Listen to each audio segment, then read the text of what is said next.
Olá, seja bem-vindo ao programa Coletiva, um espaço democrático onde todos têm voz.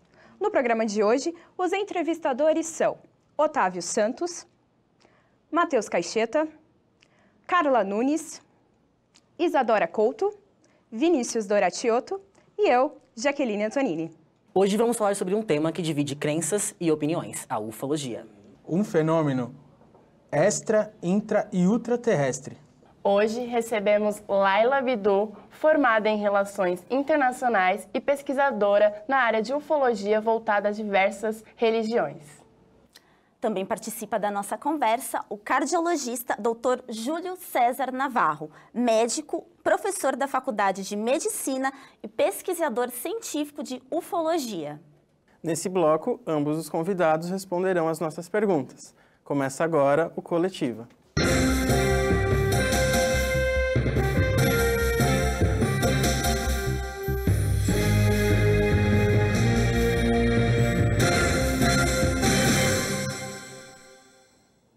Boa noite, César. Boa noite, Laila. A primeira pergunta que eu faço para vocês é a seguinte. A mídia e o entretenimento, eles lidam com a informação, com o assunto ufologia da forma correta? Como que essas informações são transmitidas? Ela tem o tratamento adequado? Você pergunta se o entretenimento, né, a grande mídia dá uma aproximação, eu diria, se teria que atribuir, sim, não, eu diria que definitivamente ele não está cumprindo a sua função adequadamente, salvo algumas exceções, né? E eu posso te citar pontualmente, dentro da grande filmografia de Hollywood, a exceção de um par de filmes como Encontros, Contactos Imediatos do Terceiro Grau, de Spielberg, do ano 1977, onde aproximadamente, digamos, o 70% de conteúdo ele está basado cientificamente. Fora desse filme, talvez algum outro mais, tipo Contacto, de 1996, com Judy Foster, né? Que talvez tenha, digamos, 50%. A grande maioria desses grandes filmes, né, blockbuster, eles são mais fantasiosos. Então, alguns são ridículos, na verdade não tem um embasamento. Então, e desta maneira, né, a grande mídia, né, não está dando uma visão adequada, né? E fora disso, né, tem uns grandes meios de comunicação, né, que não estão dando uma cobertura adequada, né? E tudo isto porque, né, porque existe detrás da grande mídia existe também outros, o que eu chamo o mainstream. O mainstream é a corrente dominante, né? Sim. E eu vou falar do mainstream porque, como eu abordo cientificamente, a ciência relacionada à ufologia, né, o mainstream dominante diz que extraterrestres, né, não estão vindo aqui. E esses ovnis que se acredita que extraterrestres não são extraterrestres, são fenômenos naturais, são fantasias, alucinações, né? Então, o mainstream na ciência diz que os extraterrestres não estão aqui. Perfeito. Primeiramente, boa noite a todos. É um assunto que precisa e merece ser tratado com mais respeito, com uma postura mais adequada e utilizando realmente a mídia para o seu verdadeiro propósito, que é informar, não desinformar, não manipular, né? Acredito que a função de vocês como jornalistas é justamente essa, buscar a verdade e colocar a verdade ali, né? Não deixar que nada fique oculto. E, infelizmente, houve, inclusive, um acobertamento, a gente pode até citar isso, por parte dos governos. Então, até onde, né? Até onde a mídia decidiu por esse acobertamento e até onde a ordem, digamos, veio de algum outro setor. Eu tenho uma pergunta para vocês, com a questão de, nesse assunto, né, ufologia, a gente sempre pensa vocês sempre falam em contato de primeiro, segundo, terceiro e quarto grau. Vocês poderiam explicar para a gente um pouquinho o que é isso? A definição do contato de primeiro, segundo e terceiro grau foi uma grande contribuição de um cientista americano, o professor Allen Hynek, que foi um cientista astrofísico e foi um dos, digamos, dos ícones dos ufólogos que abordaram de uma maneira científica, né? E ele, na década de 70, tentou digamos, organizar a casuística ufológica em pelo menos 3 categorias, né? Primeiro grau, que era o avistamento, o reporte, o relato de um testigo, pode ser um ou vários, de ver um objeto voador não identificado com aparentemente característica de não ser um avião, algo humano, né? Mas no ar. Poderia ser de dia, de noite, poderia até eventualmente ser fotografiado, filmado, né? Então, o contato de primeiro grau é avistamento no céu, né? Esse seria o primeiro grau, de longa distância. O segundo grau, né? Segundo o professor Heine, ele considerou quando o relato envolvia uma aterrissagem, deixando evidências físicas passíveis de uma maior investigação, tipo queimaduras, tipo radiação, tipo alteração em carro, funcionamento de carros, ou de relógios, ou de aparelhos, né? Então, o segundo grau já era uma questão mais próxima, né? E, como disse, mais passível de investigação. E o terceiro grau, segundo Heine, era quando o relato envolvia não somente avistamento de uma nave, mas também avistamento de um ser, né? Um ser dentro da nave, ou saindo da nave, ou próximo da nave, de um ser extraterrestre. Então, até o filme que comentei anteriormente, né, se baseia justamente, terceiro grau, que é a categoria mais digamos, mais dramática, né? Mais próxima, já frente a um ser, né? Posteriormente a ele, né? Se acunhou o conceito de contato de quarto grau, né? Não foi por Allen Heine, porque ele ficou em 3 categorias só, mas posteriormente a casuística percebia que muitos relatos de pessoas que diziam ter sido sequestradas, uma nave que se aproximava e eles eram sequestrados contra a vontade dentro da nave para ser sometidos geralmente a procedimentos de análise ou experimentos, e às vezes tinham uma memória perdida, um missing time, né? Então, esses relatos, né, foram considerados como contato de quarto grau ou fenômeno de abdução. Bom, a minha pergunta para vocês é associada ao espiritismo. Do ponto de vista espírita, existe vida em outros planetas? E se existe vida, esses habitantes desses outros mundos, eles podem entrar em contato com a gente aqui na Terra através de um médium, por exemplo? Segundo o espiritismo, como também outras linhas filosóficas, sim, existe. Uma coisa que, inclusive, Chico Xavier citou muito foi que Cristo afirma, é bíblico, a casa de meu pai tem muitas moradas, há muitas moradas na casa de meu pai. Então, ali ele afirma categoricamente que, digamos assim, o universo é habitado, né? Se levar ao pé da letra. E também no kardecismo, o que acontece? Observaram, recentemente, inclusive, isso, tá? É uma informação bem bacana essa.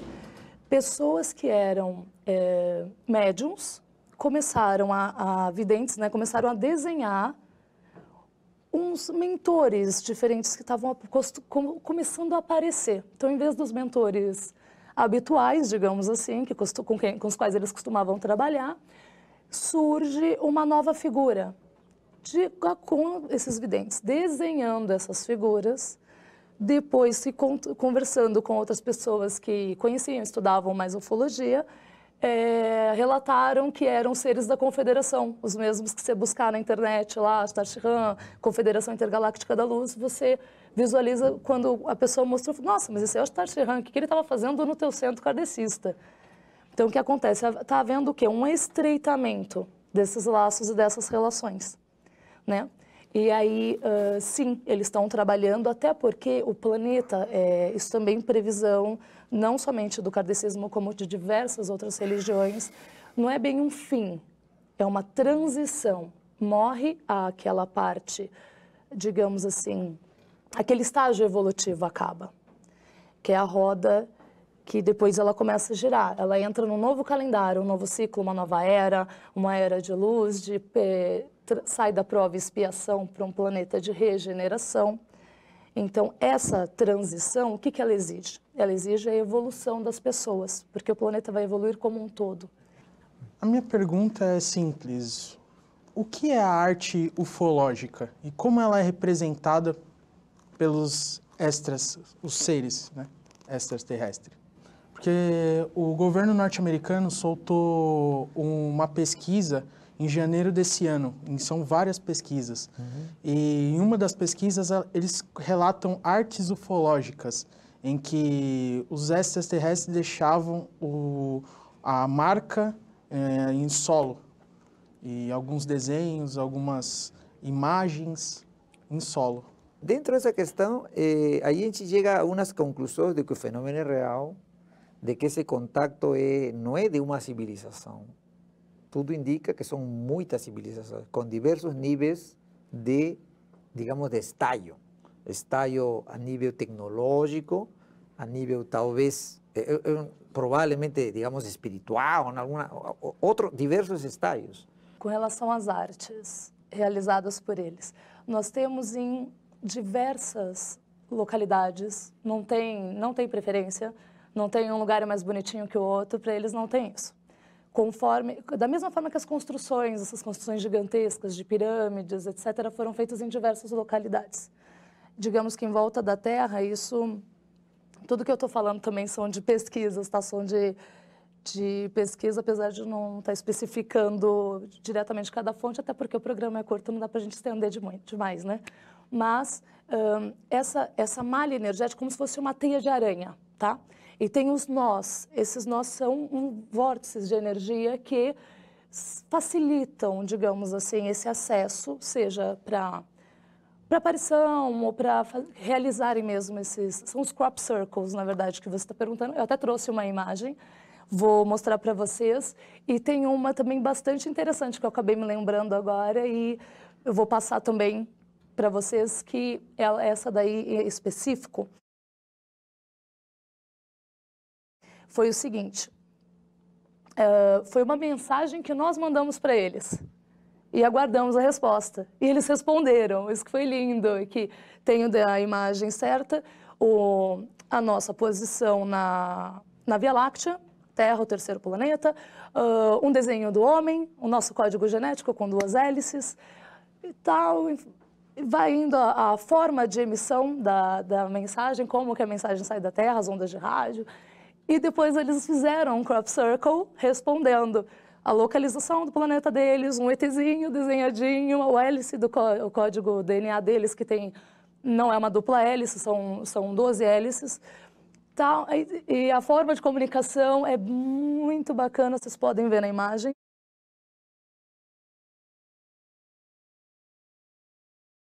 Mas aqui, eu não sei se vocês conseguem observar.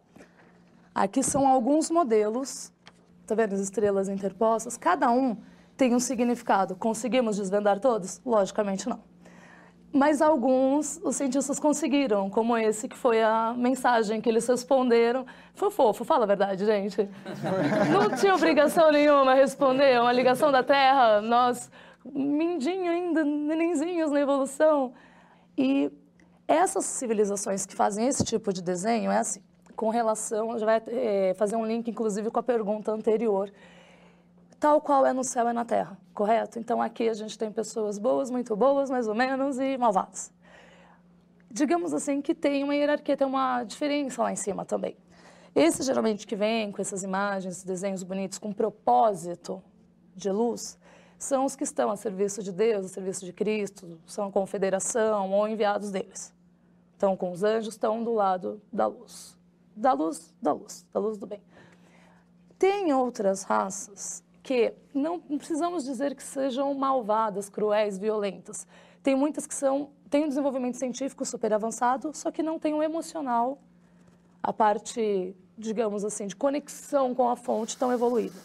Então, eles vinham com muita frequência, faziam experiências, faziam situações que geravam medo, geravam pânico, e o cunho deles era apenas científico. Então, para eles, assim, eles não estão fazendo mal para a gente, nós somos apenas ratos de laboratório. Então, estamos à disposição, está ali para ser usado. Mas, como diz, todo tem os dois lados.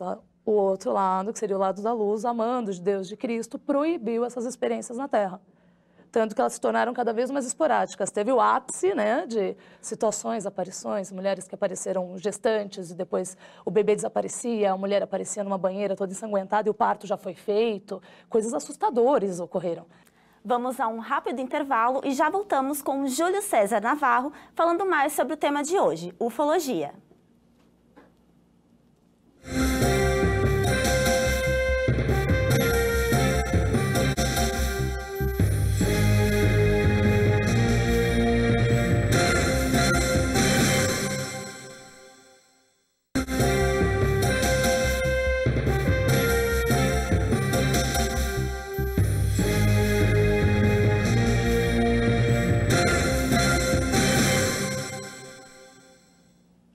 Voltamos com o nosso Coletiva de hoje, falando sobre ufologia. Nós estamos aqui com o Júlio César Navarro. E a minha pergunta para você, Júlio, para quem nunca ouviu falar de ufologia, quem nunca estudou isso, como você indicaria algum início de estudo? Para onde essa pessoa precisa começar para ela ter um mínimo de conhecimento sobre esse tema?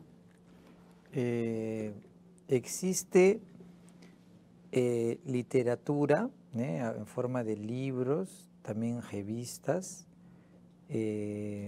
también actualmente a través de internet existe documentales, recientemente también Historicana, que es un canal pago, ele tem, a través do programa Alice, Astronautas no Passado e Caçadores de OVNIs, também são programas bem sérios, né? Então, existe atualmente uma fonte de ser um autodidacta, né? E de bom referencial. Também eu sugeriria participar, interessar-se por alguns grupos que têm eventualmente algumas palestras, em alguns casos até grátis, né? E se alguma pessoa, digamos, tem bastante mais vocação, até poderia me escrever para mim diretamente para considerar a possibilidade de se ele pode entrar no meu grupo de estudo e pesquisa, entendeu? Este grupo de estudo e pesquisa eu formei há mais de 6 anos, né? E é um grupo ativo, não é um grupo de, digamos, é como uma escolinha, mas mais que uma escolinha de primária, né? É mais uma escolinha de pós-graduação, ou seja, tipo pós-graduação, né? Onde todos participam, têm suas tarefas, né? Então, acredito que no momento quem gostaria, né, de se aproximar tem bastante ferramentas, bastantes meios, né? Agora, claro que tem que ter cuidado também de desinformações, né? Ou situações na internet que são um pouquinho sensacionalistas, são fanáticas, entendeu? Ou às vezes são muito agressivas, ofensivas também, entendeu? Aí é mais delicado, né? O senhor falou da relação dessas civilizações, desses seres extraterrestres.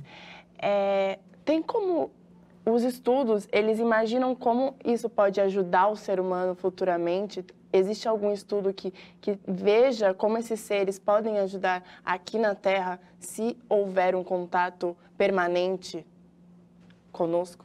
Certo. Você está me perguntando sobre algum estudo, digamos, um estudo.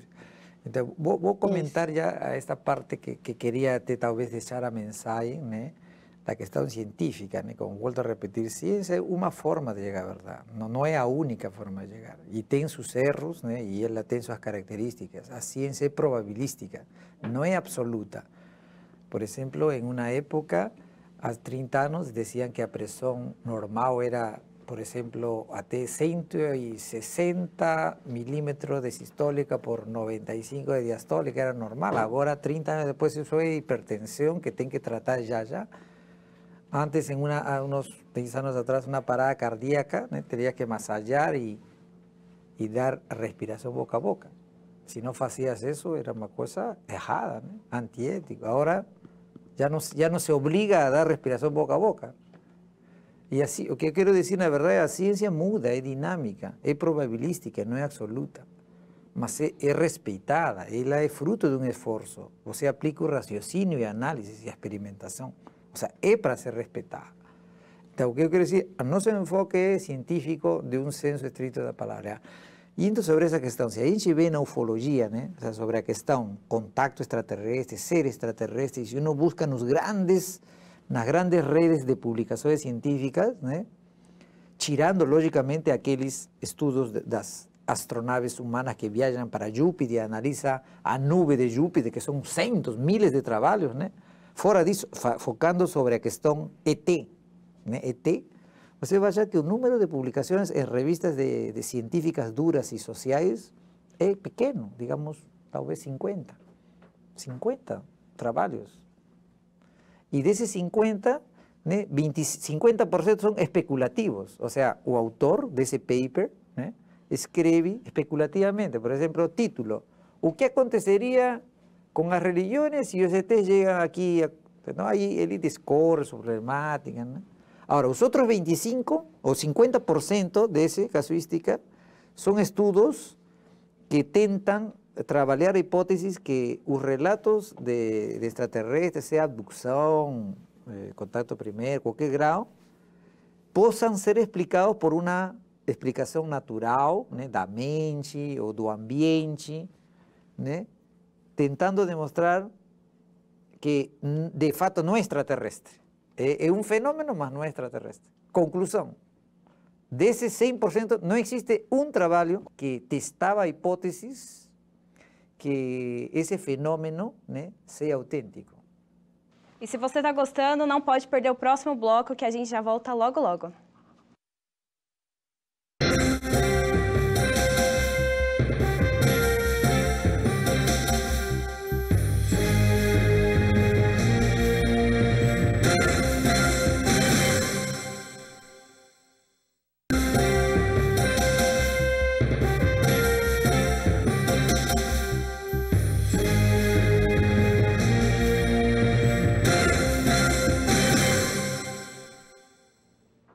E estamos de volta com o nosso programa Coletiva. E se você gosta de temas como extraterrestres e ufologia, você está no lugar certo. Hoje nós estamos entrevistando Laila Bidot e vamos fazer algumas perguntas para ela. Laila, na Bíblia existem algumas aparições, registros, né, de grandes luzes, objetos. Para o estudo da ufologia, como eles consideram essas aparições? Consideramos que o livro, a Bíblia, seria um dos maiores livros de ufologia já escrito. Tá?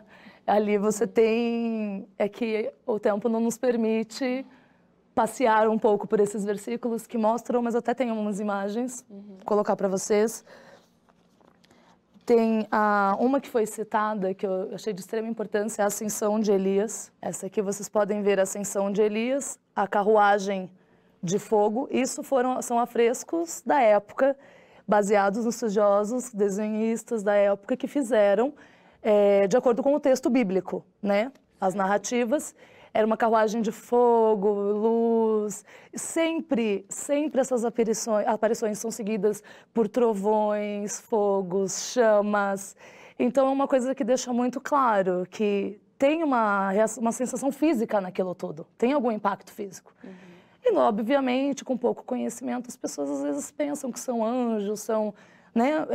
Tá vindo do céu, foi como muitas tribos, quando viram os homens passando em aviões, construíram um avião e deixaram ali, fazendo menções ao céu, achando que aqueles homens voltariam. E eram simplesmente humanos voando em aviões. Então, nessa época também, eles se confundiram bastante. Aqui nós podemos ver o livro de Ezequiel, que ele narra bem que viu um trovão surgindo como uma nuvem, com fogos e trovões. Vocês podem observar bem na passagem, ele narra, isso aqui também é um afresco da época, né, acho que da época do Renascimento, por aí, que eles conseguiram, fizeram na época das artes, muitas artes sacras, que eles acabaram traduzindo em imagens muitas das passagens bíblicas. E essa questão da luz divina vindo do céu e buscando as pessoas aqui, como você consegue explicar? Certo. O que acontece? Bom, tem situações diferentes, como eu citei antes. Tem um lado de estudos, que são essas espécies que são alienígenas, que são cientistas, que foi o que aconteceu na Operação Prato de 77, por exemplo. Não sei se é legal. Eles passaram por uma situação ali que foi assustador, teve pessoas que morreram. Aqueles seres, obviamente, claramente não eram da luz. E tanto que após um período, cessa. Por que cessa? Porque houve intervenção da parte da luz que falou, epa, eles não são animais, não são ratinhos de laboratório e vocês não vão brincar com eles, são filhos de Deus e acabaram protegendo. Ah, mas você pode até perguntar por que durou um certo período antes de ser impedido, né, podado isso. Por quê? Cristo não advoga a nosso favor? Não temos aí prazos e prazos e prazos para evoluir? Não, segura aí, eles vão melhorar, eles vão evoluir, vamos, gente. Então, a paciência que Deus tem com a gente, o perdão que Deus tem por nós, eles também são filhos de Deus. Estão em evolução assim como nós. Então, eles deram um prazo, deram ordens, solicitaram, pediram, deram ordens, etc., até que, com certeza, foi impedida essa entrada. Certo? E aí, esse é um lado. O outro lado são os contatos, realmente, que são esses como os que houveram na Bíblia, que era uma oportunidade única, maravilhosa, que realmente, tem livros que narram, e ele voltou maravilhado e assustado com as coisas que ele viu. Então, tem os dois lados, e esperamos sempre pegar esses contatos lindos de Ezequiel, Elias, e estar sempre em contato com os seres da luz, né, que são os seres da confederação, esses que foram os que se dirigiram nos tempos bíblicos aos emissários de Deus, aos profetas de Deus. E se você considerar, tudo que não é da Terra é extraterrestre. Então, Jesus Cristo era um extraterrestre, porque ele era o Filho de Deus, ele não era um terráqueo. Isso fica claro na Bíblia que ele não é, ele é o Filho de Deus. Então, uma humana foi preparada pelo bem, pela luz, por Deus, para receber o Filho dele na sua matéria. Imagina conter a luz de Cristo numa gestação já é difícil para uma mulher. Imagina gerar Cristo com toda aquela luz, com todo o poder que ele emanava. Com certeza desde a barriga, porque é Cristo, né? Não é um simples mortal. Só para explicar essa operação de 77 do Prato, foi a questão do Pará, né? Onde tiveram muitas... Na comunidade de Colares. De Colares, onde tiveram muitas invasões e depois acabou se criando... o exército e o CONAR acabaram mobilizando homens para lá para conseguir investigar aparições de chips e outras necessidades. Sim, sim. Tiveram diversas operações, né? E elas não são abertas. Tanto que essa operação Prato foi um exemplo. Depois que a pessoa que investigou, quando ele abandonou, quando ele saiu da carreira militar, deixou a carreira militar, ele tentou se comunicar, ele deu uma entrevista e depois ele cometeu suicídio. Só que ele se suicidou, acho que na madeira da cama, ajoelhado no chão. Eu não sei como que alguém consegue se suicidar desse jeito. Até para uma montagem ficou mal montado. Com certeza foi queima de arquivo. É um caso claro que você observa que tem alguém interessado no silêncio. Mas quem está interessado em manter a verdade longe da população é complicado, né? Aí você está lidando com um monstro invisível. O Capitão Humberto não sabia com quem ele estava lidando. Com certeza, com certeza. Esse é um do lado Roswell. Roswell, inclusive, eu trouxe uma imagem de uma... Essa aqui foi... Peraí.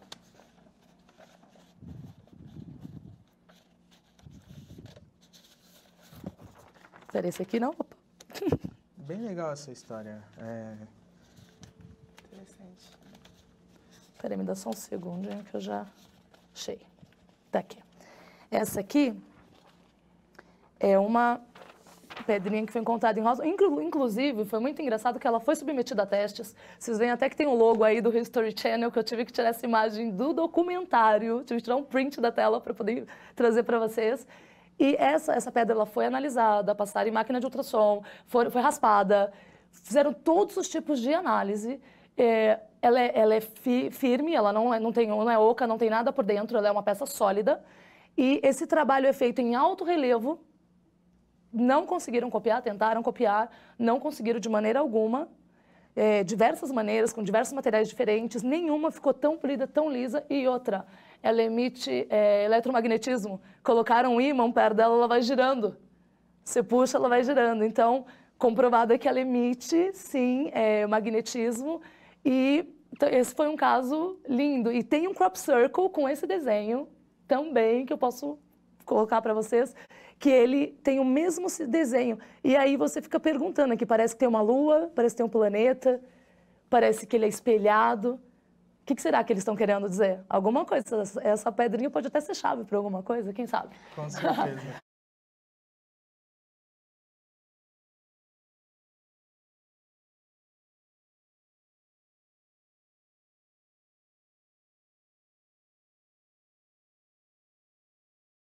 Aqui, se você quiser entender, com relação ainda a essas questões de contatos, aqui nós temos uma imagem que seriam os nefilins, que está narrado na Bíblia também, sim, que os anjos acharam as mulheres humanas lindas, sim, e se relacionaram com elas. Peraí, um anjo sublime, perto do trono de Deus, vai ter uma coisa tão simples, tão banal, tão humana quanto o desejo sexual? É complicado você caracterizar que foram anjos que fizeram isso, né? Então, o que entende-se? Esses observadores que teriam participado na época da criação da humanidade teriam se relacionado, sim, com as humanas, e essa interação de mistura genética direta entre humanos e extraterrestres que gerou essa raça de gigantes. Inclusive, você vê aqui, ó, esse primeiro esqueleto que tem ali, que parece um anãozinho, esse é o ser humano normal de porte médio do dia de hoje. Os outros foram esqueletos que foram encontrados pela arqueologia, em diversos locais. Realmente muitas conexões com a Bíblia, né? Muito bacana. Vamos para um rápido intervalo e já voltamos no próximo bloco com a presença de Júlio Navarro e Ayla Bidot. Fique com a gente.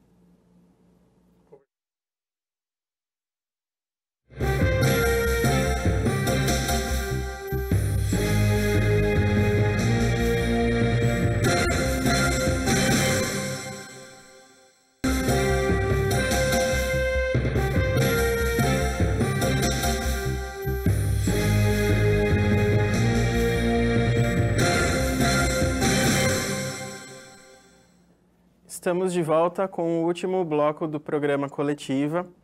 Júlio, Laila, foi muito bom conversar com vocês. Nós já estamos caminhando para o final e eu gostaria de saber algumas considerações finais, se vocês têm alguma coisa interessante, importante para falar para a gente agora. Eu queria, na verdade, passar para vocês, né, este trabalho, né, que a gente tinha comentado inicialmente, sobre un proyecto durante varios años que fue trabajado con mi grupo de pesquisadores na área justamente de contactados, na verdade, supostos contactados, supostos até ter uma ferramenta de discriminação.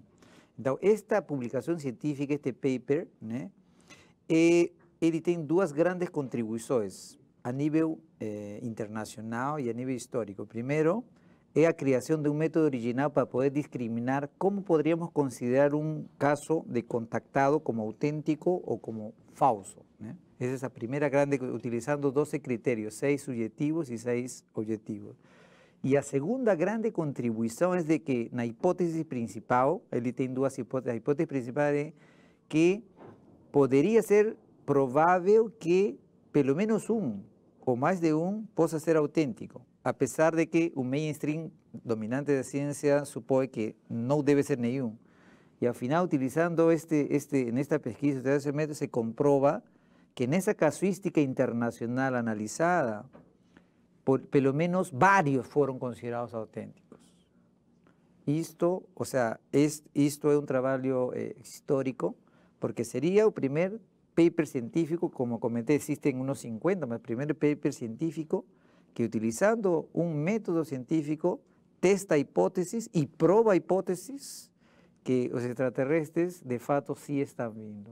E, além disso, dentro da questão da discussão dos resultados, né, se analisa, dentro dos casos considerados autênticos, as informações e as características desse contato avançado. De tal maneira que este é um trabalho científico que deveria, na verdade, a grande mídia, na verdade, e até a comunidade acadêmica deveria valorizar. Até dentro disso, eu já tive experiências agradáveis, né, boas, com dois centros universitários que convidaram para discutir dentro de seus campos estes resultados. E ainda duas instituições de ordem pública, a Assembleia Legislativa e a Câmara Municipal, que também sediaram dois eventos onde se discutiu isso, né? Legal, tá bom? Bacana. Obrigada. Muito obrigado.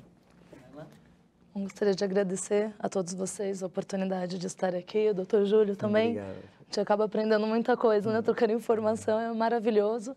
E, bom, caso vocês tenham gostado do que foi dito, acompanhar aí as pesquisas, os trabalhos. Eu tenho uma página no Facebook, também é um trabalho meio tímido, está começando, estamos caminhando ainda, mas já tem bastante informação.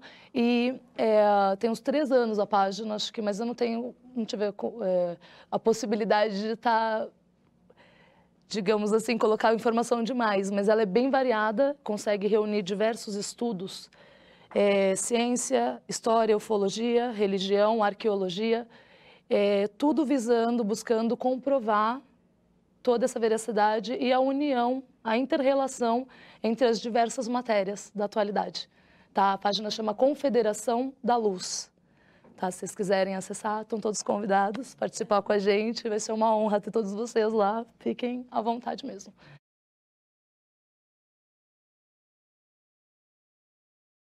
Tá, e muito obrigada mesmo. O programa de hoje fica por aqui. Espero que você tenha gostado. Até a próxima.